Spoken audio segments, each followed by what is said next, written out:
Welcome back. Here's the Kovacs report. We have some incredible news coming out of the New York Comic Con. Yes, the return of the legendary, most influential imprint in comic book history, Vertigo, is back. And I couldn't be any more excited. In fact, it's not just back, it's coming back with a vengeance with 10 new titles in its roster. And we're going to find out what they are. But before that, don't forget, there will be spoilers. Like the video if you can. And please do hit that subscribe button. I'd really, really appreciate it. So, Vertigo, what can I say? Influential, groundbreaking. For me, it's produced some of my favorite comics of all time. We Three, Why the Last Man, 100 Bullets. The list goes on and on. There's so many, and I do not have the time to mention them all. Now we have some new books coming. Now I hope and pray that this is here to stay. I think DC revitalized Vertigo a little while back as well. It didn't quite have it. Didn't quite have that sort of cutting edge teeth. Didn't have the juice or the stones or the sand, as you would say, and it went away. And it was also buried in the pits of DC's basement by a executive there that didn't put much stock in imprints, but with their departure, they've dusted Vertigo off, giving it a new logo, and they're bringing us this fabulous news. So let's dive in. DC Comics announced a full slate of creators and titles for its Vertigo revival at New York Comic Con, with a total of 10 new books, with a list of creative teams that included Deniz Camp and Stipan Morian, Kyle Starks, Steve Pugh, Chris Condon, and Jacob Phillips, amongst others. This announcement comes almost 1 year to the weekend after DC announced at NYCC 2024 that Vertigo would be returning. At that time, the publisher said The Nice House by the Lake and its follow-up, The Nice House by the Sea, well, that's very interesting, would retroactively be added to the imprint. For the last year, however, there's been no Vertigo news. Obviously, that's changed, and as the kids say, and people who are very online, we are so back. The titles and the concepts of the series were released as well, all 10 of them, which is great news. Let's see what they're all about. They also say that the newly announced creative teams have previously worked together, which the publisher said was a deliberate choice in order to position the titles for long, successful runs. So the first one, Deniz Camp, I'm not a fan. I'm going to be very honest. You'll know if you follow the channel. I'm not really a big fan of his writing at all. In fact, I can't stand it. However, I'm always up for trying new books, no matter what. So I will be giving all these books a try. Deniz Camp, Stipan Morian, and Matt Hollingsworth, called Bleeding Hearts #1. Great art. The cover looks cool. So the first book announced was the Camp Morian comic. Is called Bleeding Hearts, and it's set 10 years after the fall of humanity at the mouldering hands of the zombie apocalypse. Camp and Morian previously collaborated on 20th Century Men. So I did find out a little bit about this actually beforehand. Apparently, it's a world full of zombies, and this particular zombie, I forget his name, his heart starts beating in, I think, and that's where the whole story kicks off. So it says, from a quote from Camp, it's really a story of what a culture of zombies might look like, and what happens when someone starts to question that from within it. Next is End of the Line. Kyle Stark, Steve Pugh, Chris O'Halloran. Next up was Starks and Pugh's comic End of Life, and it's about a professional hitman who runs afoul of the boss of a cabal of international assassins. As a result, he has to relocate to a small Midwestern town. Starks and Pugh previously worked together on Peacemaker Tries Hard, which was quite funny, actually.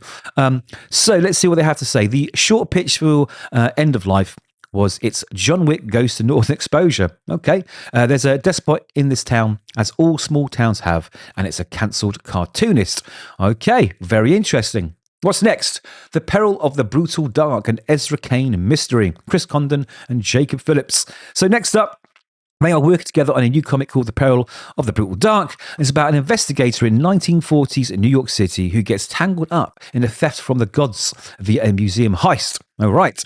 The main character's name is Ezra Kane, and the book is being branded an Ezra Kane mystery. And the team hopes to do new Ezra Kane stories in 6-issue blocks. Condon and Phillips have worked together, most notably on That Texas Blood. And this is some art. Oh no, this is something else. And of course, the imprint has the aforementioned Nice House books by James Tynion IV and Alvaro Martinez Bueno, also returning. He says, in my heart of hearts, Nice House was always a Vertigo book, Tynion said at the panel. And I think it was originally meant to be a Vertigo book, but when Vertigo got canned, or their sort of revival of it wasn't working out. The book was kind of like rejected, unfortunately, but it's been a massive success and it is now returning to Vertigo. And there's a very, very cool cover of issue 7. So it says the current 12-issue Nice House series they announced is only the halfway point in the entire Nice House epic. One can foresee property adjacent to an ocean and I don't know, maybe an estuary or something. Okay. I think that was an attempt at humour. The 4 books mentioned above will all be launching in February, 1 per week. Now, on to this next one, Black Tower, The Raven Conspiracy. Ram V, I'm very excited by this one. Mike Perkins. But those, I've seen something that comes next and I've got even more excited. Okay, let's go back to this one. But those were just the start of the announcements. The panel also announced a new book by Ram V and Mike Perkins called The Black Tower, A Raven Conspiracy, with a video from the creator. So Ram V described the comic as a contemporary spy thriller with that distinct flavour of Vertigo magic. So this, I think, involves the supernatural and wizards and things, which is very close to something that I'm writing at the moment. Actually, I do love wizards and the occult. So stay tuned because I might be announcing something early next year. But anyway, we're talking about these books, real writers. Here we go. Ram V describes the comic as contemporary spy thriller. Now, that's very interesting because that is a different take on the occult and witches. So maybe it's all intertwined with the government and everything else. I don't know, but I'm on it. That's already on my pull list. And oh boy, 100 Bullets is returning. Oh boy, this has me the most excited. Brian Azzarello and Eduardo Risso are bringing back, by the looks of it, low known. If you know, you know. So this is called the US of Anger. Holy moly, I'm excited.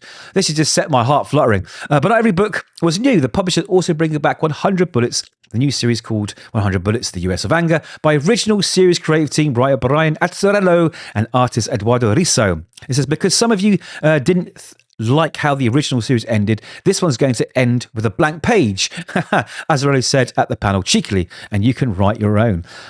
Don't care what it's about, it's on the pull list. Now, this looks very interesting. Oh, hold on, we got one more line here. That's coming out in July. We have a long wait for 100 Bullets. Oh boy, I don't know if I can wait that long.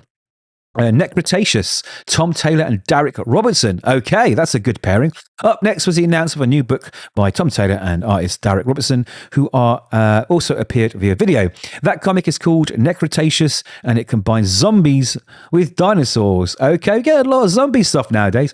What if dinosaurs could be cooler? Taylor said in the video message. What if we added zombies? Well, Tom Taylor for me is one of my favourite writers. I know he's touch and go for many, but for me, pretty much, knocks it out of the park almost every single time. So I'm on board. So we have an additional book. The publisher also announced 3 books for the second half of 2025. Okay. Fanatic. Let's see what that's about. The first was Fanatic by writer Grace Ellis and Hannah Templer. They worked together previously on a graphic novel biography of Patricia Highsmith. Their new book is about a main character whose relationship to reality is warped by fandom. Okay, so some kind of parasocial thing going on there, I would guess. Art looks tasty. I don't know the creative team, but I'll give it a go. Walking a Shadow, that looks good. Look at how that, this cover just has already sold it, honestly. Simon Spurrier, okay, I'm in. The next book was A Walking Shadow by writer Simon Spurrier and artist Aaron Campbell, who previously teamed on a very underrated run of Hellblazer. That comic is a survival horror book with a big twist that they obviously didn't reveal at the panel. This book is about 8 men, women, and children who wake up in a forest with no fucking idea how they got there. They're chained to a boat, and if they're going to avoid starvation, they're going to have to start working, Spurrier said. But there's a snag because there's something out there that's preying on them. I'm in. Horror books instantly on my list. Art-wise, Campbell is making stop-motion puppets to use as references for the book, and he even brought one to the panel. Check it out. I can't really see it. Is this a video of some kind? I don't see the puppet. Oh, there he is. There he is. I think that's a small puppet. Okay. Next, the last team they announced was one of the most exciting. Writer Mariko Tamaki. Okay, now she, along with Tom Taylor, has done a fantastic run on X23 Laura Kinney. So I'm already sold. And artist Rosemary Valero-O'Connell, who previously worked together on the fantastic graphic novel Laura Dean Keeps Breaking Up With Me.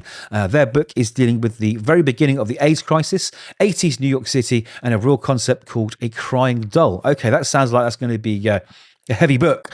It's on the list. 10 out of 10. I think it's worth noting that Laura Dean was about messed up lesbians, Tamaki said, and this is also about messed up lesbians. Fair enough. The panel was hosted by DC executive editor Chris Conroy, who described these announcements as the culmination of several years of work.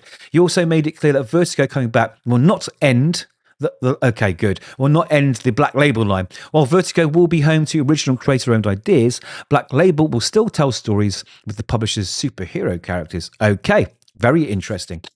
It looks like there's another article there, but we'll read that another day. Conroy also said that the choice to revive Vertigo with 10 creative teams who worked together previously was deliberate. The publisher wants teams that were there, ready to go, and that were liked by fans, that makes sense, and were set up for long runs on their titles. He says, you're going to see the next level of a lot of partnerships across these Vertigo books, Conroy said. For the unfamiliar, which is probably not anyone reading this website, Vertigo is arguably the most beloved imprint in the history of Big Two comics, absolutely. Founded in 1993 by famed editor Karen Berger, the imprint's publishing highlights include early books set within the DC universe, Swamp Thing, Hellblazer, as well as later original titles such as Preacher, Why the Last Man, 100 Bullets, and many, many more. I should have mentioned Preacher right at the beginning. Its reach has extended into other mediums too, from movies to television to video games. Well, I am 100% involved in this. I cannot wait. Please, please, please do support it. And I'm going to leave it there. This has been a long video. Like the video if you can, hit subscribe if you can, and hopefully we'll see you in the next one.